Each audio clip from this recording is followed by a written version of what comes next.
Retard de règles, comment déclencher les règles avec du persil. Bonjour, bienvenue sur la chaîne YouTube de Nora Plante Beauté et Santé. Aujourd'hui, nous allons faire une petite astuce naturelle, une petite astuce de grand-mère qui va vous permettre de déclencher vos règles. Si vous avez fait un test de grossesse et vous avez vérifié que vous n'êtes pas enceinte, si c'est un simple retard de règles banal, alors vous pouvez utiliser cette astuce-là. Alors, comment déclencher ces règles avec du persil? Déclencher ces règles avec du persil est une pratique qui remonte à l'Antiquité. C'est pour ça qu'ici, je parle de astuce de grand-mère.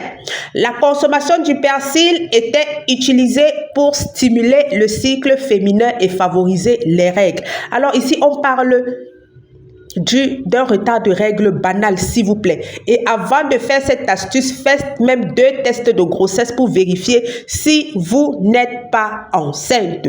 Alors, pour provoquer ces règles ou pour déclencher ces règles lors d'un retard de règles banales de 3 jours, 4 jours, 5 jours, même une semaine après avoir vérifié et fait un test de grossesse, nous aurons besoin du persil. Of course, vous prenez un peu de persil et vous prenez un peu d'eau chaude. Donc, vous prenez votre persil que vous mettez dans un verre, dans un gobelet, dans une tasse. Vous hachez finement.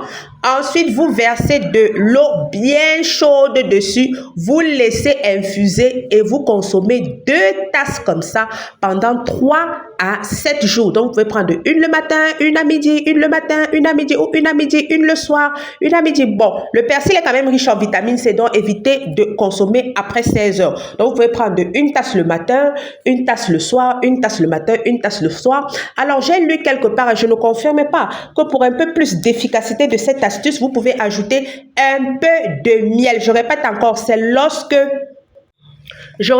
cette astuce de grand-mère est à utiliser lorsque vous avez fait votre test de grossesse et qu'il est négatif et que vous n'êtes pas une personne qui est souvent sujette à une absence, à une aménorrhée sévère. Oui, parce qu'il y a des gens qui souffrent par exemple du syndrome des ovaires polykystiques, qui se retrouvent parfois à avoir des absences de règles, des cycles irréguliers, des absences de règles de plusieurs mois. Ici, c'est une astuce pour des petits retards de règles simple, ok?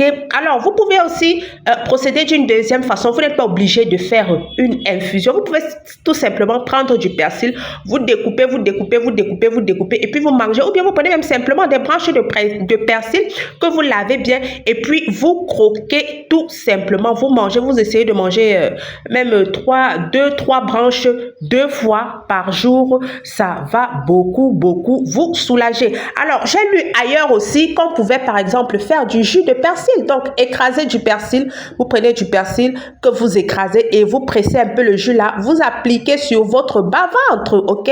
Ça permet aussi de calmer les douleurs prémenstruelles parce que le persil aussi est une plante que l'on utilise pour calmer, apaiser les douleurs prémenstruelles. Donc, vous pouvez faire un peu de jus de persil. Vous appliquez, même lorsque vous saignez, vous pouvez appliquer le jus de persil sur votre bas-ventre pour apaiser les douleurs prémenstruelles. Vous pouvez aussi prendre même cette infusion de persil pour pouvoir apaiser les douleurs prémenstruelles. Ce sont des astuces de grand-mère qui ont fait leur preuve depuis l'Antiquité. Et le persil aussi très bien. Vous savez que lorsqu'on souffre de douleurs menstruelles, on est souvent fatigué, on est souvent épuisé. Le persil est riche en vitamine C.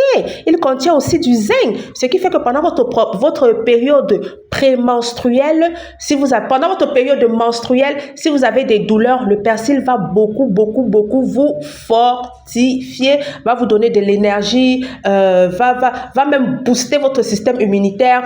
Vous voyez un peu. Alors, je répète encore, c'est une astuce pour une absence de règles simple. Ne vérifiez toujours vérifier si vous êtes enceinte. Vous faites un test de grossesse. Si vous avez un retard de règles de 3 jours, 4 jours, 5 jours, vous avez fait un test de grossesse et vous n'êtes pas sujette à une aménorrhée sévère, ou bien vous ne souffrez pas par exemple du syndrome des ovaires polykystiques, alors c'est là qu'il est lieu d'utiliser cette astuce. Ce n'est pas pour tout le monde. Toutes les femmes parfois restent comme ça, on a des absences de règles. Si tu as alors eu, je me souviens encore quand on était jeune, si tu as alors eu un rapport sexuel à risque, tu vas faire toutes les prières. Oh Jésus, si mes règles viennent, je ne vais plus, je ne vais plus, je ne vais plus, je ne vais plus. Si mes règles viennent, tu vois, moi, je ne vais plus faire telle chose, je ne vais plus faire A, B, C, D, je ne vais plus. Donc, c'est ce type d'absence de règles-là. Ok, nous sommes arrivés au terme de la vidéo. N'oubliez pas de vous abonner, liker, commenter et partager. On va se donner rendez-vous à une prochaine vidéo. Allez, bye bye!